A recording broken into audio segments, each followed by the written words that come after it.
The Path of the Hunt is a class of characters centered around their single target damage. For the most part, the path is relatively balanced, with one character being able to be used across all contexts the game has to offer, thanks to her pseudo AoE. Nowadays, modern Hunt characters make the previous cast of characters look like a joke. This path was genuinely worse in terms of damage dealing, and in this video, we're going to go back to that time where these characters had the lowest usage across the board. This video is sponsored by Loot Bar. I was able to save on Stellar Jades with the cheaper prices they have compared to the typical in-game top-up version. The process is very safe and simple, as it takes cheapest conversion currency rate and then presents to you many discounted prices, which you can then use with various coupons to save on an even more amount of Stellar Jades. The transaction is smooth and simple. Enter your UID in the top right corner. Once you choose your preferred method of payment, you will within a matter of moments receive your purchased Oneric shards, which you can then convert to Stellar Jades.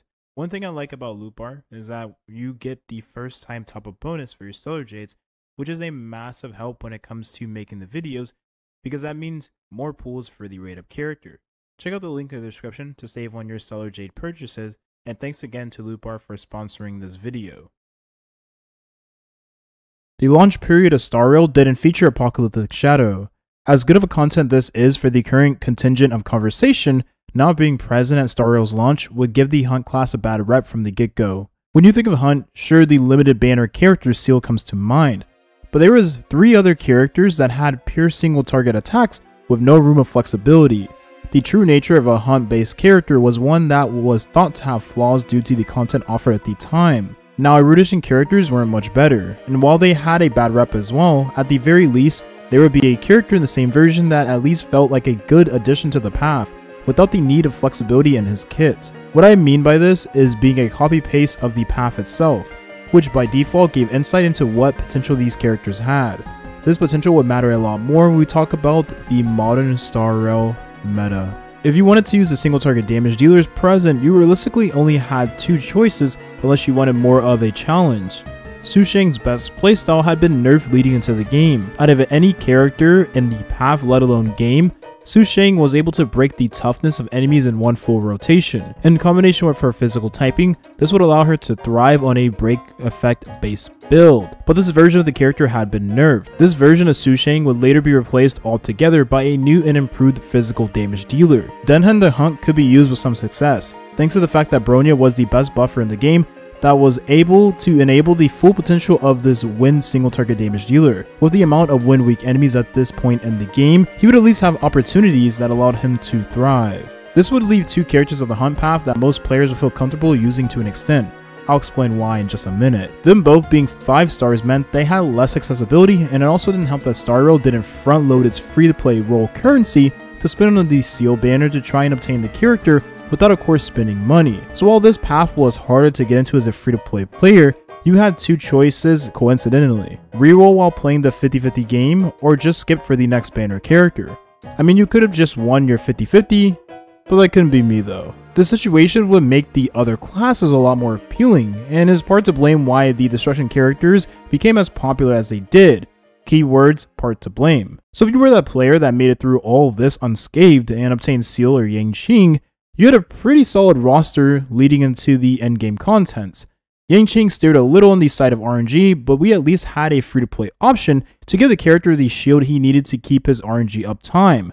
Seal had the best buffers in her 1.0 team that allowed this character to dust every other character in the game, despite being a character from a flawed path. Now before we get into the metagame for Hunt characters, around this time it's important to note that the only endgame content offered was scenarios that heavily favored characters with blast damage.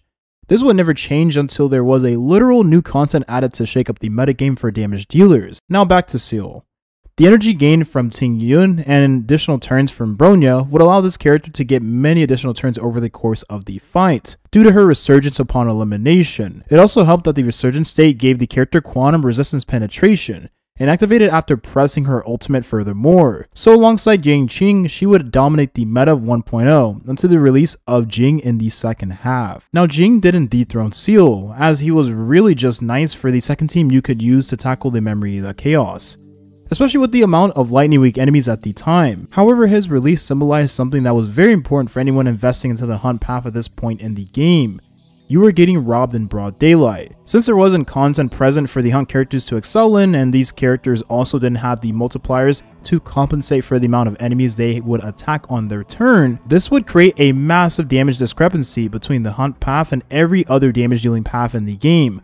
Of course, Seal being the exception to the rule. This narrative for hunt characters wouldn't change until the later release of another limited hunt character, which mind you, would come 4 patches later. So from now until then, we had Silverwolf as a limited character release in 1.1 that gave the hunt path short-term buffs, thanks to her weakness implanting elemental skill effect on the single target. For some characters, this was even honestly debatable of a buff, because of the existence and domination of Pela at the time. For Seal, this was a game changer.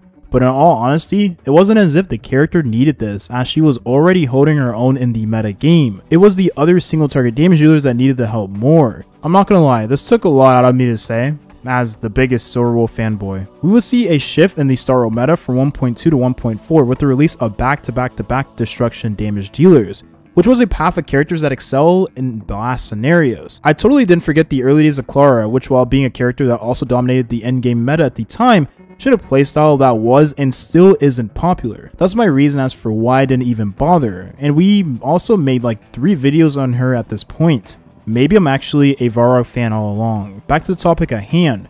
The destruction characters showed what being a damage dealer in Honkai Star Rail should be like. Dominating content that was catered to them, and again, we just didn't have any other content at the time. The reason why I keep bringing this up is because around the destruction meta would be talks about the hunt class being a bad class altogether. It also didn't help that it was full of characters that had inherent issues, aside from only being locked to one target. And you know the saying, one bad apple spoils the bunch. Well, in this instance, a few bad apples, honestly. Now, I made this clear time and time again, the hunt class has always been my favorite class of damage dealers.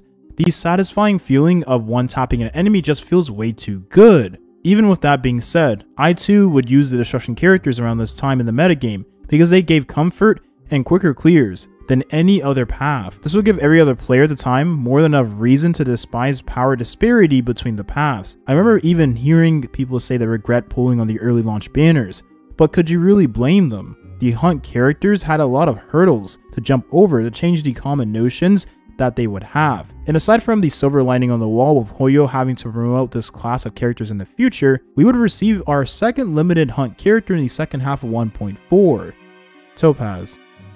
Topaz and Numby had a rough launch.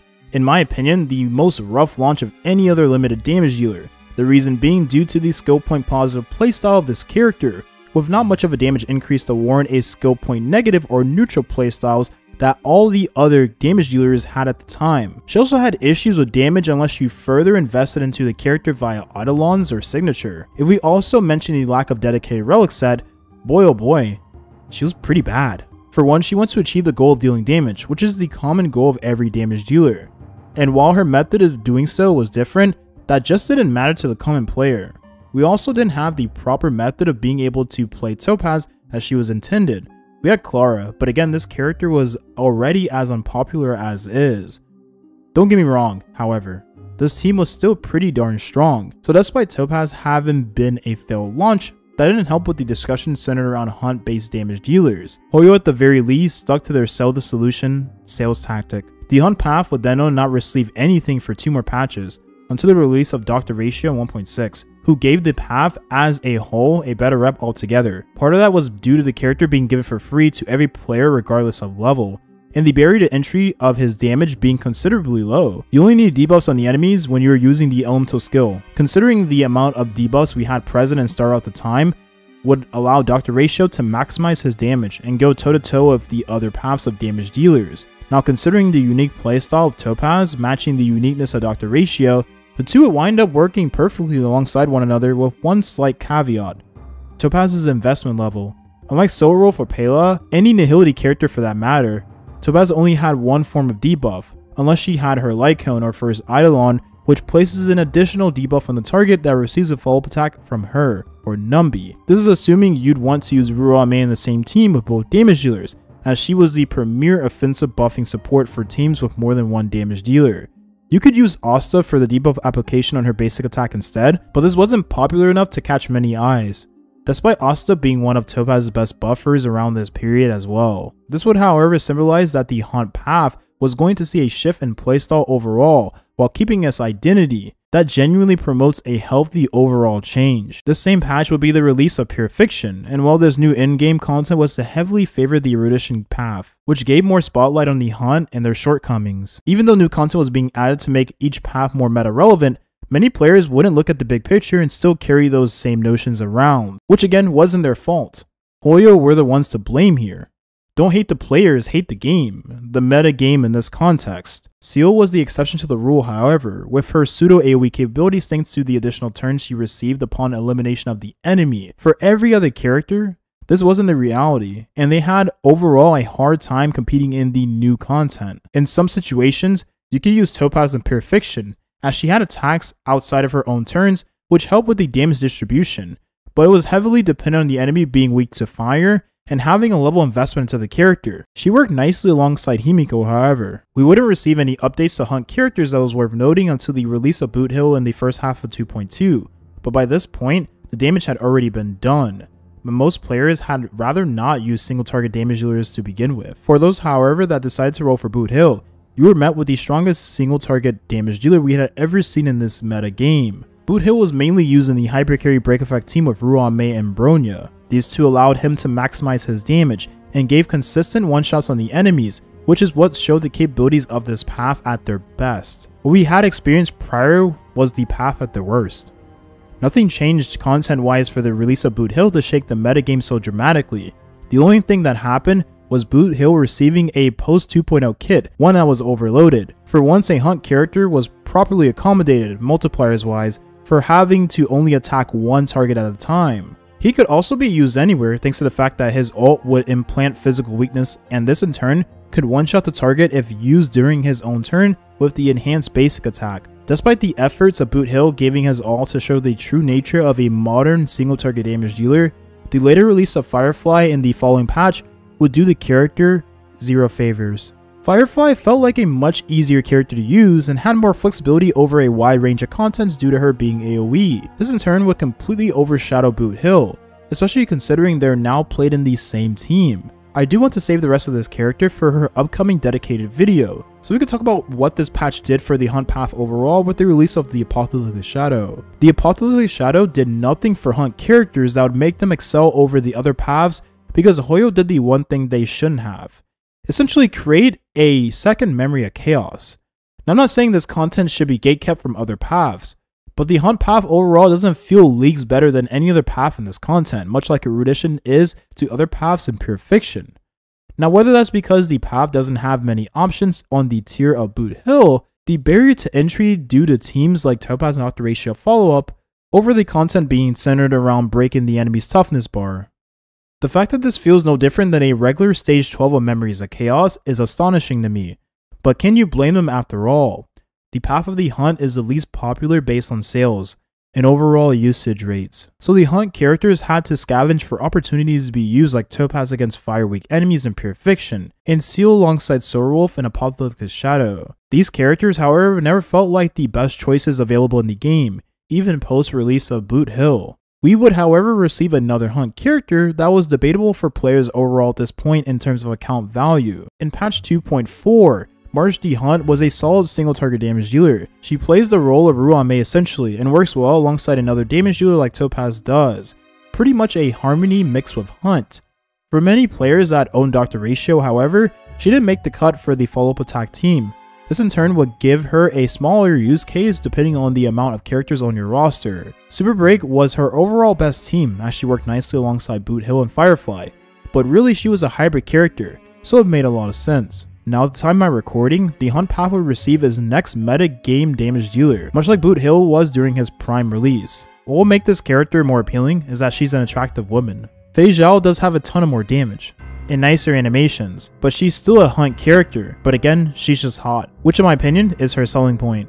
It didn't work for Topaz, but it will work for Fei Zhao. Funnily enough, her best team is alongside Topaz, because she is essentially a replacement of Dr. Ratio in the follow-up attack team. So essentially over the course of time, the Hunt characters evolved from being single target damage dealers that would opponents one by one to being damage dealers that can one-shot enemies a lot easier and have better damage distributions to not waste all of their damage on an enemy that was going to be dead from half the damage they're taking. The follow-up focused hunt characters came with perks, and this was definitely one of them. As for the future of this path in general, nothing will change the thought process of those that have been hurt with bad reps of hunt characters in general. It's going to take the Apocalyptic Shadow being more heavily focused on single target setups and more hot characters in general. We're going in the right direction so far. We need more Boot Hill and more Fei Zhao, like a whole lot. We also need to increase my chances of getting early 5 stars, but that's just a selfish request of mine. Thank you so much for watching, and have a nice rest of your day.